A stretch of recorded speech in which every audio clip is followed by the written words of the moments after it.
KinWitch here. On behalf of Cheris Old Celtic Farmer, Josh, Tosh, and Joy, we want to let you know that we are doing our part in staying safe and healthy. Remember to wash your hands for at least 20 seconds or use alcohol-based hand sanitizer.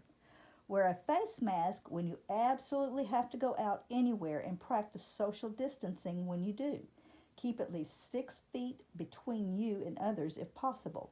Try to avoid large crowds. Cheris has determined that farming your backyard is the best way to practice social distancing. For a list of backyard farming suggestions, go to cheris.com. As always, I, an old Celtic farmer, want you and your family to stay safe and healthy. Also, Tosh, Josh, and Joy wanted us to send a message to all the little ones. Tell your parents to buy some bananas at the store. Give each child a banana. Have the child wave the banana above their head in a circle 3 times, saying, "Bananas are great once they're ate," and everything will turn out just fine. Have a blessed day.